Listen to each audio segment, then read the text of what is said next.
안녕하세요. 호주 유학 스페셜리스트 19년차 제이슨입니다. 오늘은 7월 20일 발표된 호주 학생 비자 및 졸업생 비자 변경 부분에 대해서 호주 정부가 5가지 변경안에 대해서 발표를 했는데, 이 부분에 대해서 많은 분들이 질문이 있어서 구체적인 부분이 어떤 건지에 대해서 영상을 만들어 보았습니다. 이 영상은 법률적인 조언도 아니고요, 비자적인 부분에 대해서는 이민 변호사님이나 혹은 이민 법무사님들에게 자문을 구하시기 바랍니다. 자, 먼저 화면으로 들어가서 발표된 부분에 대해서 명확하게 어떤 부분이 있는지 체크를 한번 해보도록 하겠습니다. 7월 20일 날 발표가 되었고요. 시간이 되시면 한번 쭉 읽어보시는데 가장 중요한 부분에 대해서만 제가 설명을 하도록 하겠습니다.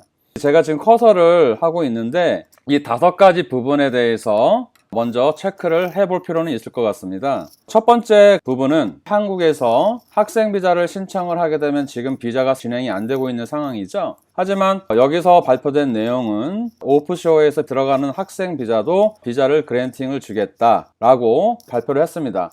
하지만 두 번째 센텐스 부분이 여러분들이 체크를 해볼 필요는 있는 거죠. 이게 무슨 말이냐면 현재는 지금 호주 정부가 인터내셔널 보더 이거를 닫고 있는 상태죠.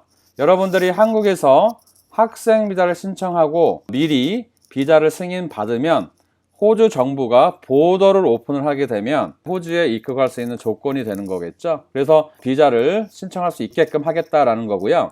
두 번째 단락을 보시면 현재 지금 학생 비자를 가지고 있는 분들이 코비드-19 때문에 여러분들의 코스를 컴플리트하게 못 마친 학생들이 있다면 이 학생들은 다시 비자를 신청해야겠죠. 그럴 경우 비자 비용을 면제해 주겠다라는 내용이고요. 그리고 세 번째 문장을 보면 지금 현재 코비드-19 때문에 학생 비자 상태에서, 그러니까 호주가 아닌 한국에서 혹은 각 나라에서 온라인으로 공부를 할 경우 졸업생 비자를 신청하는 데 있어서 2년 혹은 92주 이상의 코스를 카운팅을 해준다는 거죠. 그러니까 여러분들 중에 졸업생 비자를 신청하기 위해서는 2년 이상의 코스를 하셔야 되고, 그 다음에 92주 이상의 등록된 코스이면 졸업생 비자를 신청할 수 있는데, 여기에 보면 포스트 스터디 워크 비자라고 얘기를 했는데 이 부분이 지금 제가 보기에는 명확하지가 않은 것 같습니다. 보통 서클래스 4A5 비자는 두 가지 부분으로 나눠지는 거죠. 그래서 워크스트림 비자하고 아까 설명한 포스트 스터디 워크스트림 비자, 여기서 말하는 포스트 스터디 워크 비자가 이 부분을 이야기한 건지, 아니면 크레이지 워크스트림 비자, 기술직을 공부한 다음에 18개월 그레이지 워크스트림 비자를 신청하는 분들도 해당되는지 이거는 명확하게 나오지 않았습니다. 하지만 여기서 표현하는 포스트 스터디 워크 비자라는 이 부분이 제가 보기에는 학사 학위 이상의 포스트 스터디 워크스트림 비자를 얘기하지 않나라는 생각이 듭니다. 그리고 네 번째 문장을 보면 서클래스 4A5 비자는 반드시 온쇼어에서 호주에서 비자를 신청하는 비자인데 코비드-19 때문에 현재 호주로 못 들어오는 분들이 있다면 outside Australia, 그러니까 한국에서도 이 포스트 스터디 워크 스트림 비자를 신청할 수 있다라고 발표를 한 거고요. 그리고 마지막으로 코비드-19로 인해 영어 점수를 제 시간에 제출할 수 없는 경우 이민성에서는 추가 시간을 제공하겠다라는 내용입니다. 그러면 우선 화면에 보시면 6월 20일 날에 발표된 통계 자료가 나옵니다. 이 통계 자료가 어떤 내용이냐면 여기 보시면 알겠지만 현재 서클래스 각 종류별로 비자를 갖고 있는 분들이 호주에 입국하기 위해서 기다리는 숫자인데, 우리가 궁금해했던 건 500 서클래스 학생 비자죠. 여기 보시면 숫자가 11만 1433명이 지금 학생 비자로 갖고 있는 상태에서 호주를 못 들어오고 있는 거죠. 그리고 여기 또 보시면 457 비자, 예전에 457 비자에서 482 비자로 바뀌었는데 457 비자가 12,483명, 그리고 지금 현재 482 비자, 기술직을 공부한 다음에 2년 경력을 만들어서 스폰을 받아서 482 비자를 받은 분들도 지금 12,589명이 호주로 못 들어오고 있는 그런 숫자를 볼 수가 있고요. 그리고 워킹 할리데이 비자 한번 볼까요? 지금 보시면 66,726명.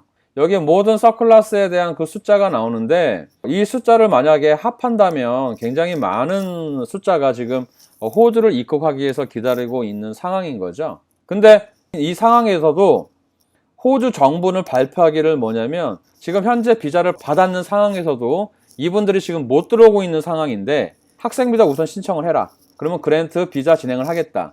그리고 보더가 오픈이 되게 되면 들어와라는 건데 호주 정부가 오피셜하게 인터내셔널 보더를 언제 오픈할 건지 오피셜하게 나온 게 없기 때문에 여러분들이 만약에 섣불리 학생 비자를 받아놓은 상황에서 만약에 보더가 열리지 않게 된다면 공부하는 입학 시기를 연기를 해서 다시 진행을 하는 이런 번거로움이 있을 수가 있다는 겁니다.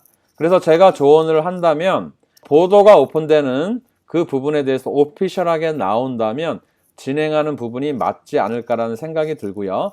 그리고 현재 대학교에서 공부를 하시다가 졸업생 비자를 신청하려고 준비를 하고 있는 학생 중에 한국에서 지금 온라인으로 수업을 듣고 있는 분들은 차후 호주 이민성에서 발표하는 컨디션에 대해서 명확하게 체크해 볼 필요가 있고요. 그리고 485 비자를 각 나라에서 신청할 수 있게끔 한다라고 했는데 이 부분에 있어서도 언제 적용할 시점인지 호주 이민성에서 명확하게 컨디션이 나오고 그리고 나서 하는 거기 때문에 학생들이 나 이제 한국에 가서 나머지 수업을 듣고 온라인으로 해서 졸업생 비자 신청한 다음에 올 거야. 저한테 질문하는 분들도 있는데 섣불리 그렇게 결정하시지 마시고 확실하게 오피셜하게 컨디셔닝을 나오는 걸 확인을 하고 진행하는 것이 맞지 않을까 싶습니다. 뭐 구체적인 컨디션에 나온 거는 하나도 없는데 우선은 아웃라인으로 나왔기 때문에 조만간 모든 컨디션에 대해서 이민성에서 발표가 있으면 거기에 맞춰서 여러분들이 진행을 하는 것이 맞지 않을까라는 생각이 듭니다. 오늘 영상은 호주 정부가 발표한 호주 학생 비자 그리고 졸업생 비자 부분에 대해서 코비드-19 때문에 5가지 변경 방안에 대해서 발표된 부분을 설명을 했는데 제가 보기에는 영상에도 설명했듯이 여러분들이 지금 결정하는 것이 아니라 호주 이민성에서 구체적인 변경 법안에 대해서 나오지 않았기 때문에 이 부분이 오피셜하게 정확하게 나오는 걸 확인을 하고 진행을 해야 되지 않을까라는 생각이 듭니다. 반드시 유학 전문가 혹은 호주 이민 변호사님이나 변호사님들한테 비자적인 부분에 있어서는 명확하게 체크를 하고 진행을 하는 것이 맞을 것 같습니다. 이 영상이 도움이 되었다면 구독, 좋아요를 부탁드립니다. 감사합니다.